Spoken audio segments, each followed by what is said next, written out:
what's happening, guys? More of the Sony Pictures leaked emails surfaced online. This time we've got introduced to one particular interesting email, such as Kevin Feige giving advice to Sony as to how to fix the Amazing Spider-Man 2 script. This took place very early on, back in November 2013. That's when you still could fix certain stuff in the whole script, add stuff or remove stuff. So these are Feige advices to fix the Amazing Spider-Man 2. I've already read them, and let's just scroll through all of them, and then I will give my opinion on certain stuff. Some of the notes I definitely do agree with, some of them I actually don't. The thing with this script is that in the script it might sound great, but in the movie it might not really work. Doesn't necessarily mean that Feige is right about everything. Certainly his opinion matters, but you will see what I mean when I will actually give my opinion on his notes. Let's just not use it as another reason to bash on the Amazing Spider-Man 2. Let's just view on that from the different perspective. From the perspective as to how things might have turned out if Feige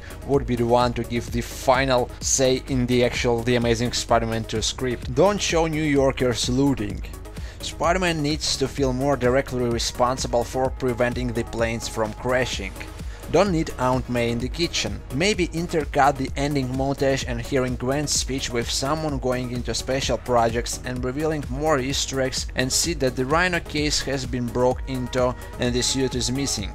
Great way to transition to Rhino ending. Cut Electro hum Itsy Bitsy Spider before he plays it electronically. Maybe we can use this again. Surveillance scene should be about following Harry, not Peter. No one should be following Peter. Need to underscore capture of Goblin. More sirens as you linger on the clock. 1:21–1:22 AM. Nice touch. Are you using VFX to show how Electro is traveling from one point to another? Bursts of electricity? Kind of like the Morch, but hate dancing mortician. Cliché. Like the idea that May finds out he's Spider-Man, finds his costume instead of just the Rosemary Harris wink wink all the time. Don't like the idea that May tells Peter his parents were spies, because 2 seconds later he finds out that they are not, and it again fights with the idea that he is no ordinary kid. Andrew's performance is all over the place, a lot of crying and then a lot of mania. Hard to track him emotionally sometimes. It undermines his reactions to Gwen's death because he gets upset and emotional a lot. Not sure what Peter learns at Roosevelt is entirely correct. We're distracted by the idea that Peter became Spider-Man because of his father's blood. All this special backstory with his super scientist dad fights with the idea that Peter is normal kid from Queens, who becomes the greatest superhero in the world. Harry's story feels like the main plot of the movie. Peter should look into the past because of Harry, maybe find some photos of them together as kids, use Obsession Wall more to set up this part of his story, not just what happened to parents. Why do we need a year to pass? There's so much back and forth with Peter and Gwen.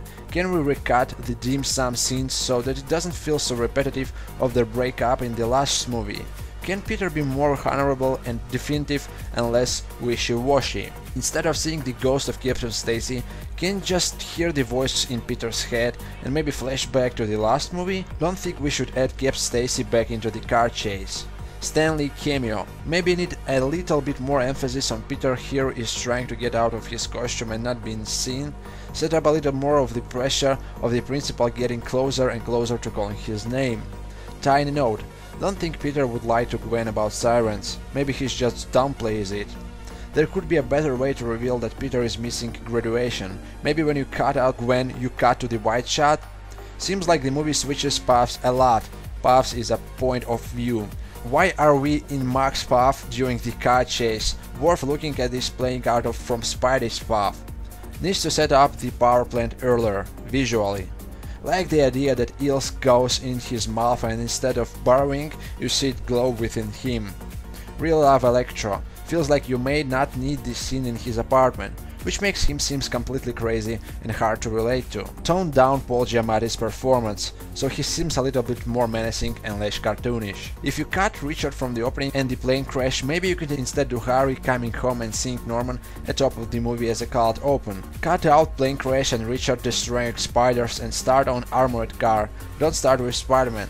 Let the dangerous stakes to New York City build first and then have Spider-Man enter the scene heroically. There are too many storylines and we need to choose which ones we are focusing on and leave out with the other ones. For example, could reduce Father arc to just Roosevelt. So here are the notes of Kevin Feige giving his advices to make The Amazing Spider-Man 2 somehow better. As I said, I will point out few of them and actually give my opinion and actually agree and disagree with some of them. Let's start with the last one. Personally, I do agree with these notes, all notes about his parents. I wasn't really a fan of Peter's parents' storylines in The Amazing Spider-Man 1, neither in The Amazing Spider-Man 2. I thought it was really pointless. Certainly the whole thing with Peter's father being a rogue, being against Oscorp, would probably help to develop a conflict between Peter and Norman when he actually becomes the real Green Goblin, let's say in The Amazing Spider-Man 3 or 4, but you could still set up it differently without Richard Parker. Even with Peter not giving Harry his own blood, you could still set it up without Richard Parker, somehow different. Peter's parents' storylines wasn't really necessary, there's a lot of stuff going on in The Amazing Spider-Man 2, too many storylines as Kevin Feige pointed out. That's one of the reasons critics bashed it a lot, because it was hard to follow any particular storyline. So I not only agree with these notes, I actually want to add more, not just reduce Richard Parker's storyline, but just get rid of it completely. But then again, it wouldn't really work because we are promised about the whole untold story already in The Amazing Spider-Man 1, so it's a dead end. Another note, tone down Paul Giamatti's performance. Now this is tricky.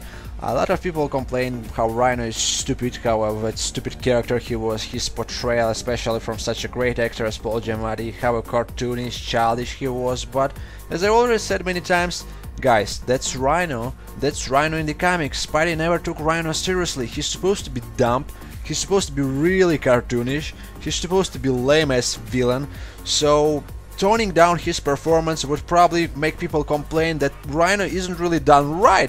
Rhino is supposed to be childish and you made him really menacing.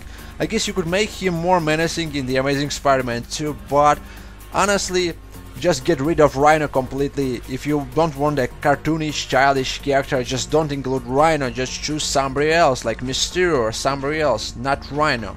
Rhino is supposed to be stupid, you're not supposed to tone down his performance, otherwise it's not Rhino. So I don't agree with this note. I wonder if Kevin gave the same advice to Trevor, aka the false Mandarin, in Iron Man 3. Now that guy should have toned down his performance a lot. Another note to talk about, Kevin Feige pointed out how he really likes Electro, but he wants to get rid of these scenes in his apartment. Particularly, he talks about scene where Max talks to himself on his birthday, talks to his birthday cake, you know, happy birthday Max, it's my birthday. Kevin Feige thinks it's hard to relate to him. Well, you know what? Max has been lonely through his whole life, and if you're lonely through your whole life for many years, you don't have friends, you're nobody, I guess you become a little bit crazy. So this is just a great character development from Sony's actually side.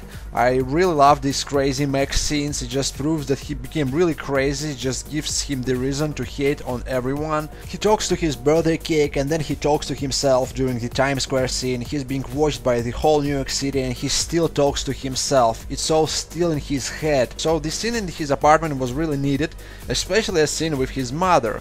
So don't agree with this one as well. Now a note I actually agree with a lot, which is Harry's story feels like the main plot of the movie. Once I've seen the movie, actually my reaction video, I actually praised Danny DeHaan's performance. Danny DeHaan was the highlight of The Amazing Spider-Man 2. Harry's storyline should have been the main storyline, you know, the secondary after Peter's, of course. Works really great, the conflict inside Harry, you know, the conflict between him and his father. It's more interesting than, let's say, Electro's. Really, Electro should have been the secondary villain from the get-go, and Harry as Green Goblin should have been the main villain. Feige suggests to develop more of the friendship between Harry and Peter, so that the dramatic ending, you know, dramatic climax would have been more emotional. This is honestly a very logical advice, so once again I agree with Harry's storyline actually being more important than anything else.